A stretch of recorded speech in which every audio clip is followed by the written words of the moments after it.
Martin, Antonín, Alena, Aneška, Milada, Proces, Kafka, Eneas, Anchis, Josefa, Svatoslav, Leoš, Soutice,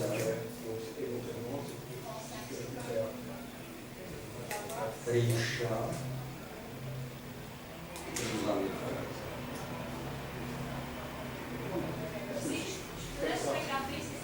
Quand, à Pâques, à l'occasion d'une rencontre fortuite entre amis, l'éditeur demanda à l'auteur de ces lignes s'il avait quelque chose en tête, tous deux échangèrent un sourire par-dessus la table branlante du café. L'éditeur se corrigea, gardant le sourire. « Je sais bien que vous avez toujours quelque chose en tête. Ce qui m'intéressait, ce serait de savoir si vous avez quelque chose à l'état de projet. » Sur ce, l'auteur de ces lignes lui confia qu'il envisageait une descente aux enfers. L'éditeur dérouté lâcha un sifflement admiratif.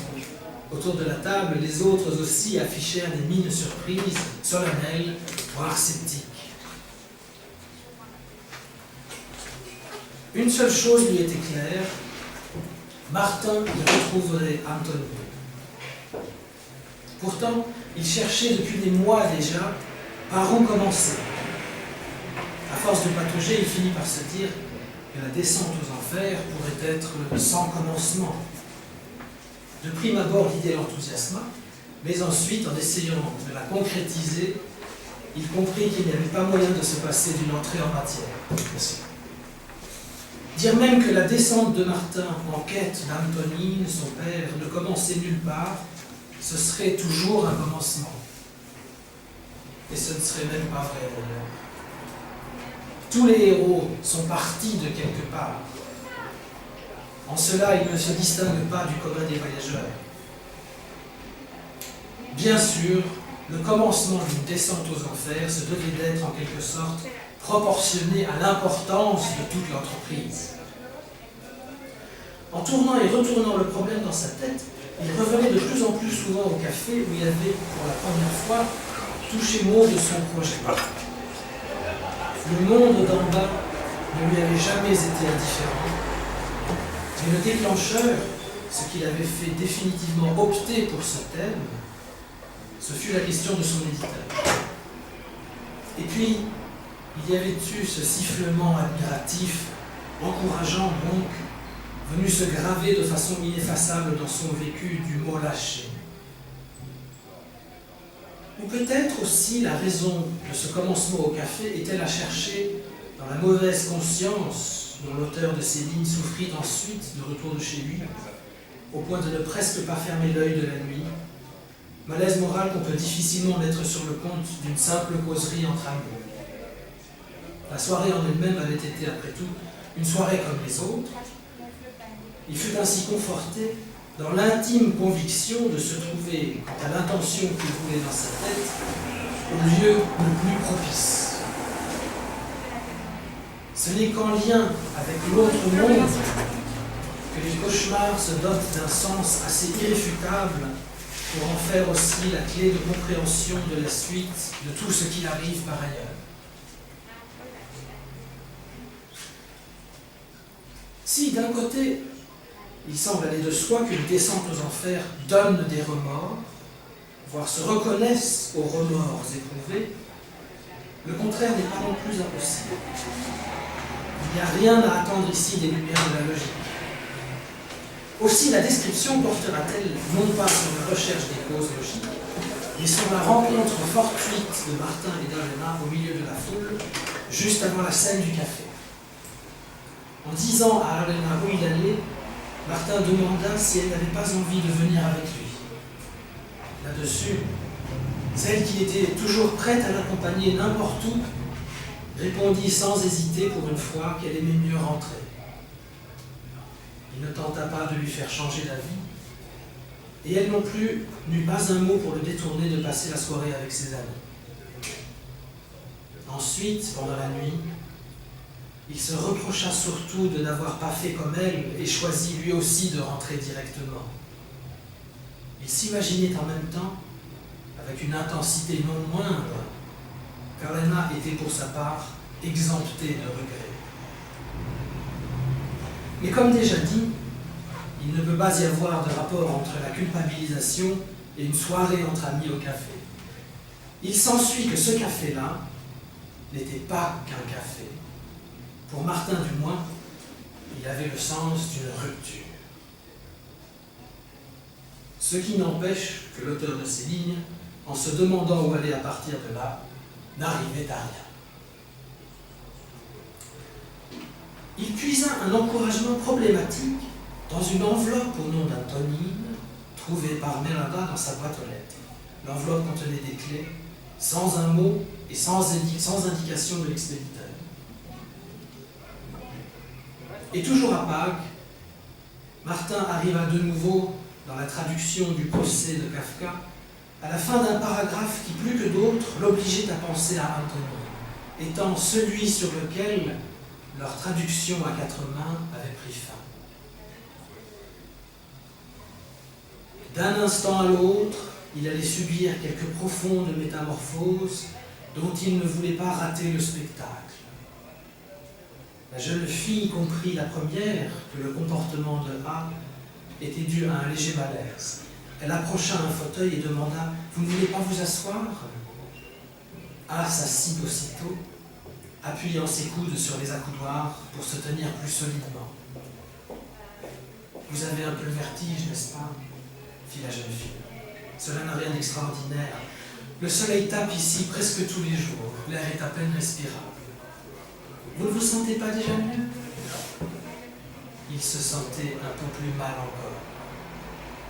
Il serait volontiers resté tranquillement assis là, le temps de reprendre les forces nécessaires pour s'en aller. « Si vous voulez bien, je vais vous conduire à l'infirmerie. Aidez-moi, s'il vous plaît, dit-elle à l'homme de la porte, qui s'avança aussitôt. Mais A ne voulait pas aller à l'infirmerie. C'était cela justement qu'il voulait éviter, qu'on le conduise plus loin. Plus loin il irait, pire ce serait. « Je peux déjà marcher, dit-il. Et trop amolli par ce fauteuil confortable, il se leva en vacillant. Mais il ne tenait pas debout.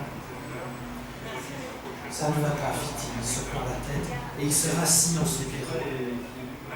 Son regard passait juste entre l'homme et la jeune fille qui se tenaient devant lui. Ça avait été le lundi 26 juillet. Le mercure du thermomètre extérieur frôlait encore les 30 degrés à 9 h du soir. Mais ce n'est qu'à présent, en traduisant seul le procès, qu'il comprit la signification visionnaire de ce paragraphe et s'étonna du calme avec lequel ils avaient refermé le livre alors pour aller se coucher. Il s'était même réjoui dans cette nuit tropicale à l'idée de partir le lendemain passer 4 jours à la campagne avec Aneshka. Au lieu de quoi, hélas, il n'allait faire dans la matinée du surlendemain qu'un petit tour dans une serre.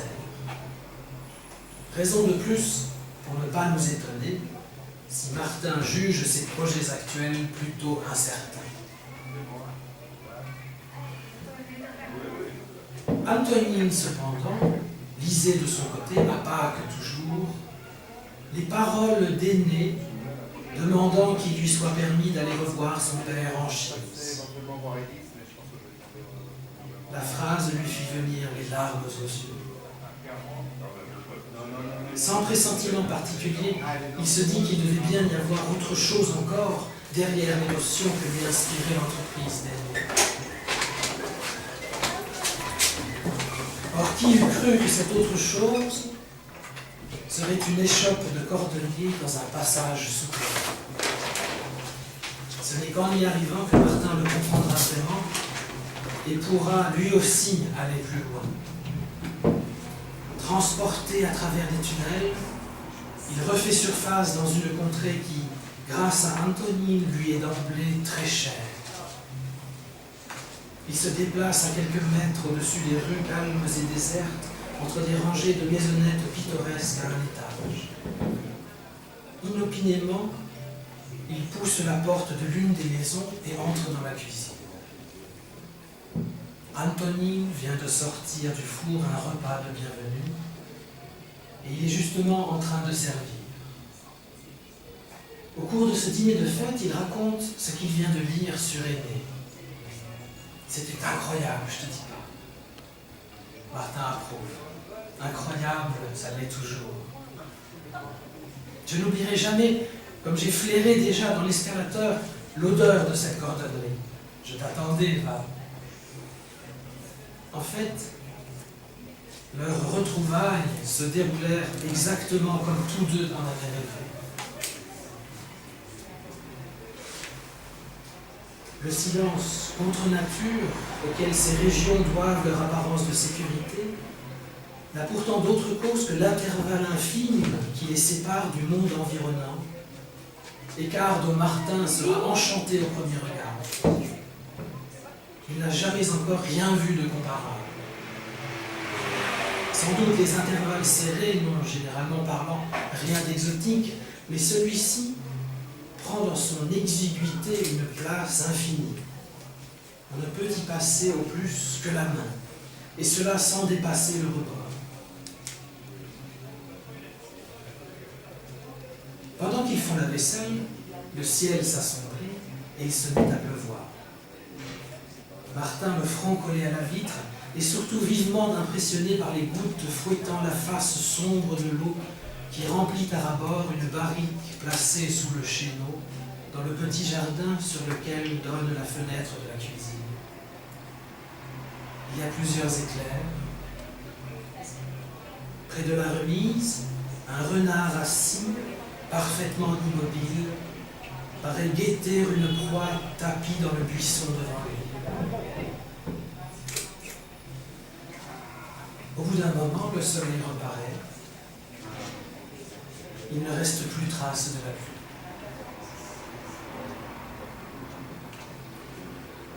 Un matin, après le petit déjeuner, Martin tombe dans une sombre mélancolie et préfère rester à la maison. Les jours suivants aussi, il s'abstient de sortir. Qu'est-ce qui t'arrive lui demande finalement Antonine avec hésitation. Tu n'as aucune raison de te faire des idées noires, toi, objecte-t-il timidement. Si. Puisque je croyais que nous serions tous ensemble pour toujours. Antonine sourit. Alors donc, on n'est pas ensemble là? Je croyais que nous ne serions jamais séparés. Enfin, comment ai-je pu penser à une chose pareille, alors qu'il y a belle lurette que ce n'est pas vrai pour Josepha et Svatoslav. Et maintenant, nous ne sommes que la moitié. C'est pourtant clair comme 2 et 2 font 4, toi et Merlin, Léoche et moi. Oui, souvent, tu stabilotes nos noms. Personne d'autre n'aurait la patience de faire cela aussi systématiquement. Martin pousse un soupir.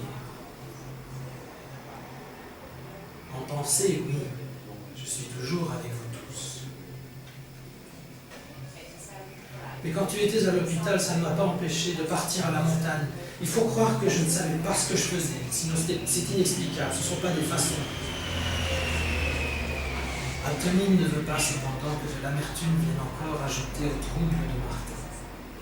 Il tient plutôt à apaiser ses remords. Il demande donc, tu te souviens comme à Solkitsa tu posais la main sur mon épaule pour que ton énergie se communique à moi et devienne un réconfort pour mon corps? Tu l'avais donc compris? Tu as vraiment senti une force passer de moi à toi? Antonine en sait plus que Martin ne veut bien l'admettre. Comme dans le temps quand il a déclaré qu'il venait de toucher sa dernière retraite. Encore une petite phrase que lui n'avait pas prise alors au sérieux. À vrai dire, Il n'y a même pas fait attention. Il s'est borné à ranger les paroles dans un coin de sa mémoire pour prendre un jour conscience de la faute irréparable, encore une, commise à cette occasion. Il ressent pourtant le fait de s'en souvenir comme une sorte de circonstance atténuante. Voilà pourquoi tout ce qui se rapporte peu ou prou à Antonine revêt désormais aux yeux de Martin une valeur extraordinaire.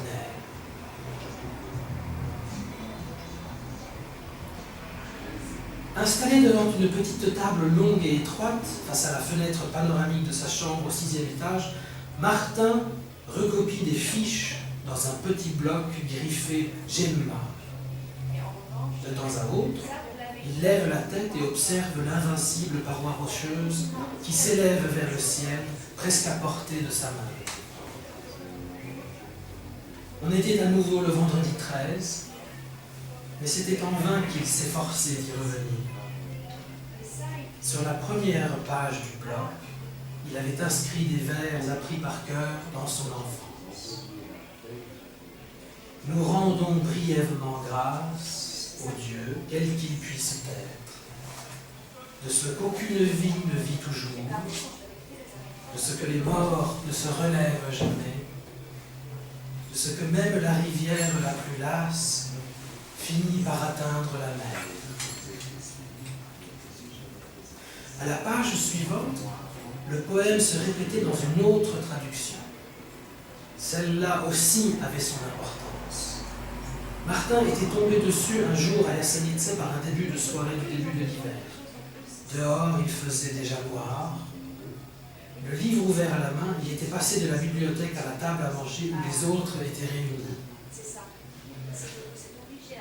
Libérés de nos peurs et de nos espérances, de notre soif de vie vienne la délivrance.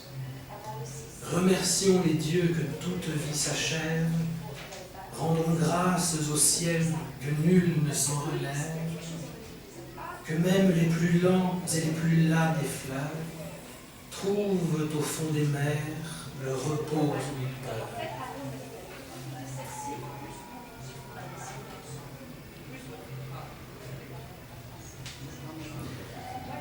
Je ne suis pas allé alors à Soltitsa, comme si toi-même, Anthony, tu n'étais pas une raison suffisante pour me faire témoigner un peu de la résolution qu'exige un déplacement imprévu, avait noté Martin au 6e étage de l'hôtel La Maison de Cilicie.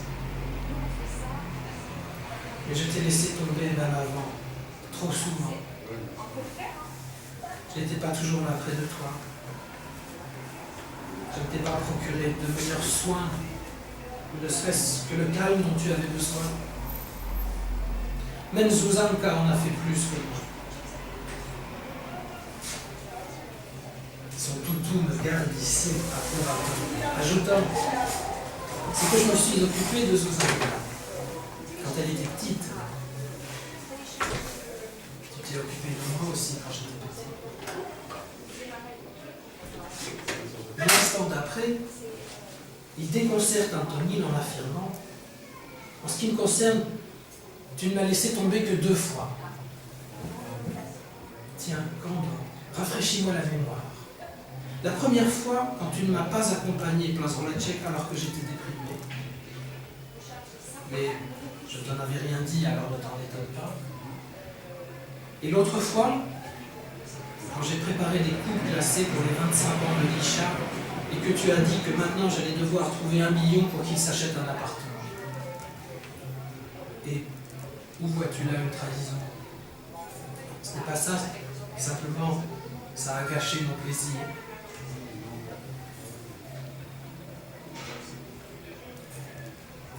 Partout où que Martin et Antonine se retrouvent désormais, cela ressemble à l'un ou l'autre des lieux qui, d'une façon ou d'une autre, ont à voir avec eux deux, et plus particulièrement avec Antonine. L'auteur de ces lignes avait l'impression par moments d'entreprendre un voyage dont la signification exceptionnelle, irremplaçable, serait hors de doute. La vision de la mine satisfaite d'Antonine revenait l'encourager. Il ne pouvait s'occuper de rien d'autre.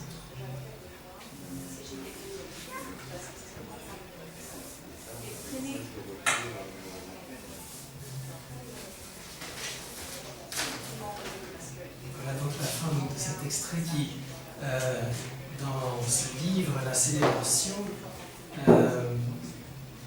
débute la troisième partie du livre, sachant que les deux premières parties constituent pour la première un journal intime, le journal intime du personnage du père, Antonine, et la seconde, le journal intime du fils, Martin. Et donc cette troisième partie, en fait, développe des motifs que nous avons déjà rencontrés dans les deux premières parties, à travers justement cette descente aux enfers, cette rencontre des deux personnages, cette réconciliation quelque part, dans un au-delà qui finalement est un au-delà extrêmement quotidien, comme s'ils se rencontraient à la fois hors du temps et dans notre temps. Alors, je me tourne vers vous d'abord, peut-être vous avez des questions, des réactions à adresser à Ivan Matoušek. Moi j'en aurais peut-être une première. C'est assez amusant donc, de voir bien sûr donc, à la fois ce dédoublement ou détriplement des personnages entre l'auteur qui écrit le livre, Martin qui lui-même en fait est un écrivain, c'est un personnage dans le livre. Il y a dans cette scène du café où l'auteur mentionne son projet d'écrire un livre sur la descente aux enfers. C'est assez amusant de voir, ou intéressant de voir qu'une fois avoir prononcé ces paroles, l'auteur sent un malaise moral, comme si le seul fait d'avoir prononcé ce projet équivalait à l'acte ou un engagement en fait. Alors, qu'en est-il en fait de ce projet? Je crois qu'il est secondaire de savoir si vous êtes en effet à la fois l'auteur et le Martin du livre, mais ce qui m'intéresse c'est cet aspect-là, voilà, la valeur, je dirais, morale de façon presque antique de la parole. Et ce qui m'intéresse c'est la relation de cette valeur par rapport à l'écriture. V rychlosti to přeložit. Zaujalo mě na začátku scénáře, vám je to, že ten autor těchto řádků to cítí výčit. V rámci to tak cítí vzhledem k tomu, že když už vyslovil svůj záměr popsat cestu do 20, tak je to jako kdyby, jako to bylo v antice, stačilo něco vyslovit a člověk se k něčemu zavázal. Je to jako kdyby to byl čin a nejenom slovo. Jak se nacházíš se v této, řekl bych, váze, která se klade slovům, a jak se slova vztahují k psaní?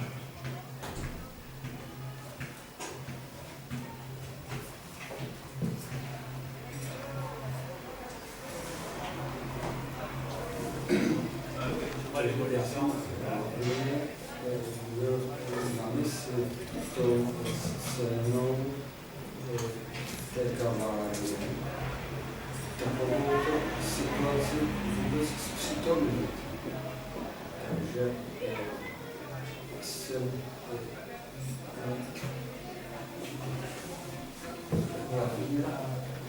chtěl vytvořit jakousi rozhodnutí vytvořit literární skutečnost na základě jakési reálné skutečnosti, která ovšem byla také literární, ale v těch předchozích dvou částech. Takže celé je to tento druh jakési práce na virtuální skutečnosti.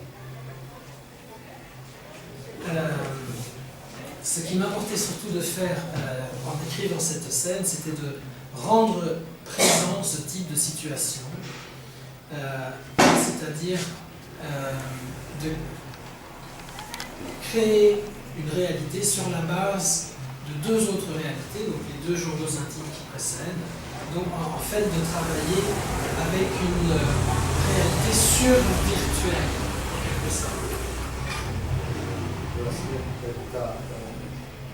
Scéna z té kavárny měla vytvořit nějakou logickou součást příběhu. Et la scène du café devait trouver sa place logique dans le récit. Měla oproti realitě té kavárny, která je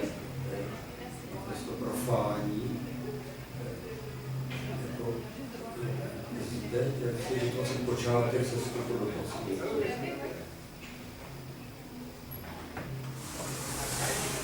Contrairement à la réalité du café qui est une réalité profane, il s'agissait en fait à travers cette scène de créer en quelque sorte la porte par laquelle on commence la descente aux enfers.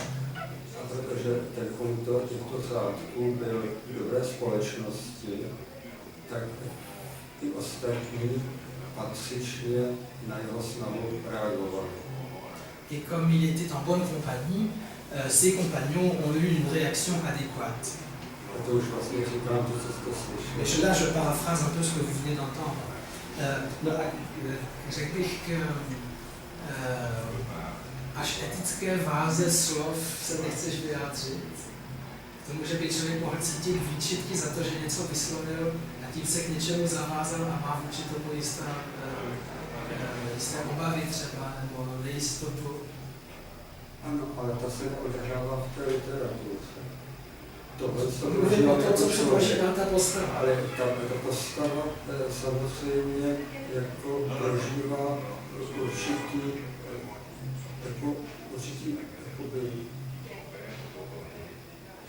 intelektuální heroismus, když to řeknu obrazně. Donc j'essayais de renforcer Ivan à répondre à ma question de la valeur éthique des mots. Et il cherche à bifurquer de nouveau. Je crois que c'est de la part du personnage qui est dans cette situation dans le livre, une espèce de pose d'héroïsme intellectuel.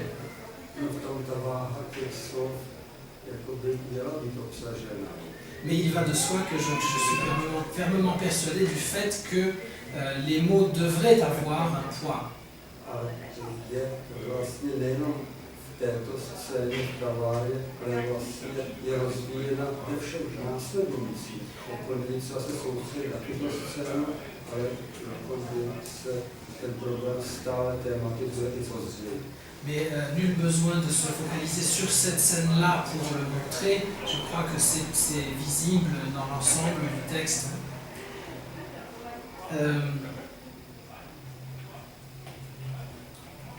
Il y a une assez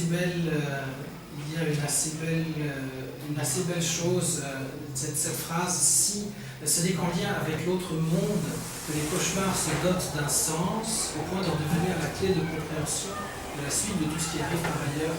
En fait, tout le roman, à premier abord, il peut paraître complexe, et puis finalement, quand on se laisse aller par la musique de ces phrases, sans essayer de tout de suite comprendre quelles sont leurs relations, les circonstances, on réalise en fait qu'il y a une espèce de superposition d'une perception rêvée, d'une perception de la réalité, d'une perception des souvenirs qui s'entrecroisent, qui s'entremêlent et qui finalement donnent quelque chose d'extrêmement naturel.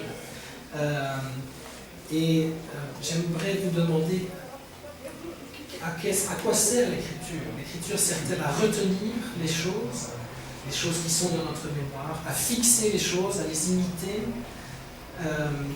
Citoval jsem tu větu, že je jedině ve vztahu k pocitům, ani cituji špatně samozřejmě, noční můry nebo sny se stávají, mají najednou význam, který se týče pochopení. Vlastně tím jenom jsem chtěl vysvětlit, že celá ta kniha je psaná, jako by se protínalo vnímání snů, vnímání reality, vnímání vzpomínek, velmi přirozeným způsobem, tak jak to vlastně, aniž by se to člověk uvědomoval, prožíváme. K čemu slouží, nebo jaká je funkce psaní? Jedná se o to podržet věci, které takto vnímáme, podržet své vzpomínky, které by jinak zmizely, protože na ně zapomeneme nebo zemřeli. Lépe pochopit tuto mnohoznačnou realitu. Vlastně ve všem, co říkáš jako možnosti, je částečná odpověď, ale domnívám se, že to zachycení literární té skutečnosti je jakoby přístupnější než skutečnost sama. Ten výkon tohoto zpřístupnění by měl být pravdivé zpřístupnění, aby to mělo smysl a tak dále, by mělo čtenáři umožnit se skutečností musí využít víc, než ji vnímám bezprostředně. To znamená, ale že kdyby jenom četl, že by něco z toho mohl být, on má, kdyby si podal ve svých vlastních zkušenostech a tak dále. Dans toutes les propositions que vous venez de formuler, il y a une part de réponse possible, mais je crois que comment dire, un travail littéraire, le fait de donner forme de façon littéraire à la réalité, c'est un moyen de nous rapprocher de la réalité, qui sinon est trop complexe à saisir par notre simple perception. À partir du moment que ce travail littéraire est vrai, je crois que cela permet à l'auteur et au lecteur de toucher, de se rapprocher de la réalité de façon plus intime. Il va de soi que ce n'est pas qu'en lisant qu'on peut comprendre la réalité, ce n'est bien sûr en confrontant notre expérience de lecture avec notre propre expérience, notre propre vécu. J'aurais beaucoup de choses à dire, bien sûr, mais je me tourne vers vous. N'hésitez pas si vous voulez vous aussi intervenir. J'étais frappé par le symbole du renard, cette image du renard. Il y a peu d'animaux qui apparaissent dans ce texte et tout à coup on a cette scène du renard dans la pluie, la nuit, qui guette une proie.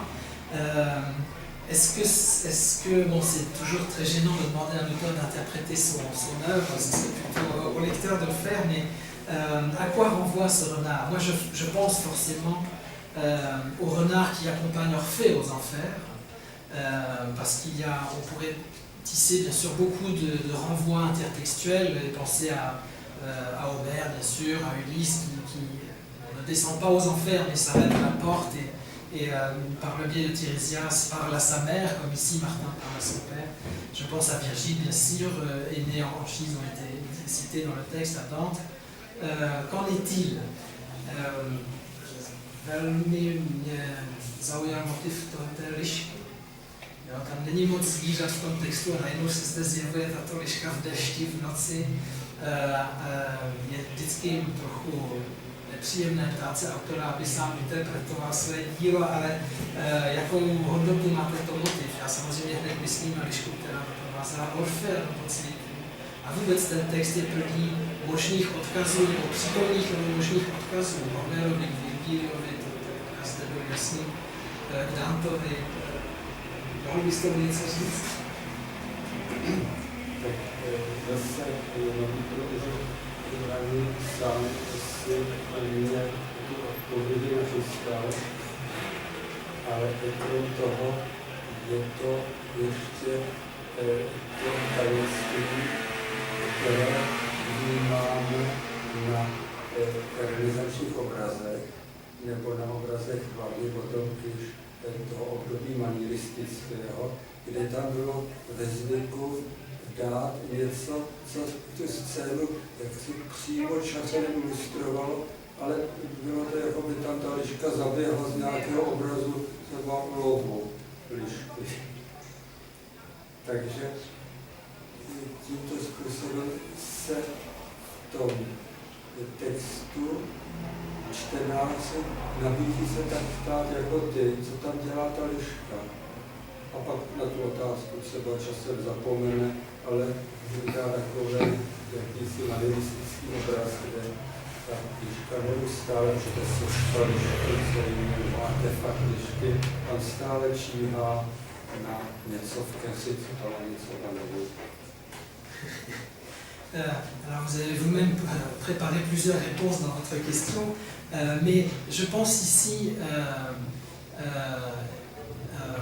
à un certain élément de mystère que l'on trouve dans les tableaux de la Renaissance ou du maniérisme notamment, où parfois en arrière-plan nous pouvions trouver des motifs qui en apparence n'étaient pas en lien direct avec le sujet principal du tableau. En quelque sorte, on pouvait y voir quelque part un petit renard qui s'était comme égaré là, venu d'un tableau de chasse qui n'aurait rien à voir avec le sujet. Et je crois qu'un des intérêts de ce type de motif, c'est justement de frapper le lecteur, de faire en sorte que le lecteur se demande mais que fait donc ce renard ici? une question qu'il peut ensuite oublier au fil de la lecture éventuellement. D'ailleurs, ça peut ne pas être un renard vivant, ça peut être une statue qui est là, Dieu sait depuis quand, et qui guette quelque chose qui ne s'y trouve peut-être pas.